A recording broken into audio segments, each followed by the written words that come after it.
बिस्मिल्लाहिर्रहमानिर्रहीम अस्सलाम वालेकुम जी। मैं काजी हसनैन भाई उभरता पंजाब चैनल स्क्रीन ते अज लैके आए हैं ईद ते बिल्कुल चंद दिन 6 दिन रह गए ईद विच नाज़रीन।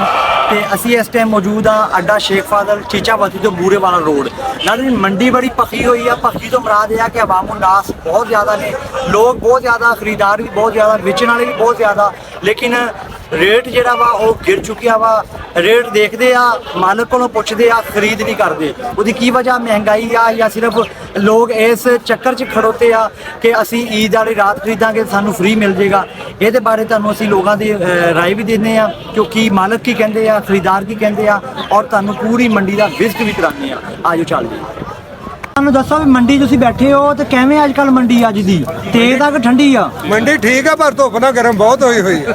खरीदार ज्यादा आए आ? खरीदार तो नहाने धोते फिरते हजे। अच्छा नहीं आवाम देखी है, बड़ी आवाम आ ते बकरे देखदी आ, खरीददी नहीं। मुर्गे लैन आई है, मुर्गियां की कुर्बानी देनी इन्होंने अदकी। कित्थों तक रेंज है खरीदारां दी? खरीदारां दी रेंज हैगी 70 80 90 तक। ते तुसीं वेचदे किन्ने च? असीं लाख डेढ़ दा मंगदे। ठीक आ, रेट बनेगा? उम्मीद तो बड़ी है सानू भी मरनगे आन के साडे हत्थों।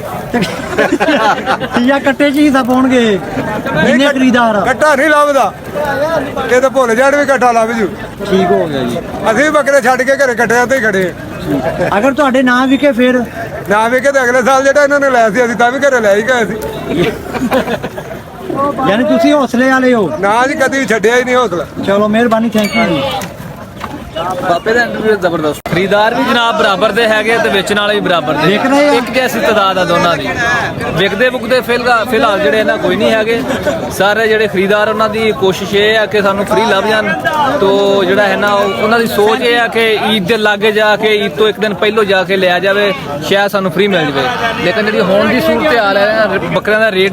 अच्छा चाचा जी, अज की जी मंडी आ शेख फादल दी, ਉਹਦੇ ਬਾਰੇ ਸਾਨੂੰ ਕੁਝ ਦੱਸੋ। ਤੁਸੀਂ ਇੱਥੇ ਲੈਣ ਆਏ ਹੋ, ਖਰੀਦਣ ਆਏ ਹੋ?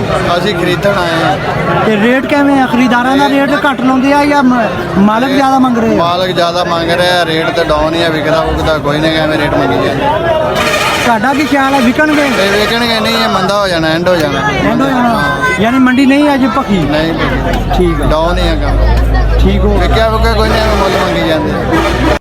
ਨਾਜ਼ਰੀਨ ਤੁਹਾਨੂੰ ਮੈਂ ਪੂਰੀ ਮੰਡੀ ਵਿਜ਼ਿਟ ਕਰਾ ਦਿੱਤੀ ਆ। ਬੱਕਰੇ ਸੋਹਣੇ ਆ। ਅੱਛਾ ਅਗਰ ਇਹਨਾਂ ਦੀ ਰੇਟ ਦੀ ਗੱਲ ਕੀਤੀ ਜਾਵੇ ਤੇ ਨਾਜ਼ਰੀਨ ਇਹਦਾ ਰੇਟ ਜਿਹੜਾ ਵਾ 15,000 ਤੋਂ ਲੈ ਕੇ 2 ਲੱਖ ਤੱਕ ਬੱਕਰਾ ਖੜਾ ਵਾ ਅੱਡਾ ਸ਼ੇਖ ਫਾਦਲ। ਨਾਜ਼ਰੀਨ ਖੂਬਸੂਰਤੀ ਵਾਸਤੇ ਇਹ ਦੇਖੋ ਭਾਈਆਂ ਨੇ ਆਪਣਾ ਸਟਾਲ ਵੀ ਲਾਇਆ ਹੋਇਆ ਵਾ, ਰੱਸਿਆਂ ਦਾ, ਗਾਨੀਆਂ ਦਾ, ਝਾਂਜਰਾਂ ਦਾ, ਘੁੰਗਰੂਆਂ ਦਾ, ਘੰਟੀਆਂ ਦਾ, ਖੂਬਸੂਰਤ ਰੱਸਿਆਂ ਦਾ। अवामुन्नास भी नाज़रीन ढेर सारी इत्थे फिरदी आ पैसे गिन के मेरा ख्याल एक किसी ने खरीद लिया वा। खूबसूरत लोग, खूबसूरत जानवर। और नाज़रीन अगर रेट की गल की जाए, मंडी की हालत की गल की जाए तो सारे लोगों ने अपनी राय दे दी आ। तो नाज़रीन ये तुसी देख लो कि रश बहुत ज़्यादा वा, खरीदार भी उन्ने ही आ, बेचने वाले भी उन्ने ही आ, लेकिन बकरे का रेट नहीं लग रहा। यानी कि 70,000 का बकरा लख रेट मंग रहे आ, लौन वाला जो खरीदने वाला 70,000 का 50,000 रेट लग रहा। इस वीडियो ने शेयर करो। अल्लाह हाफिज़।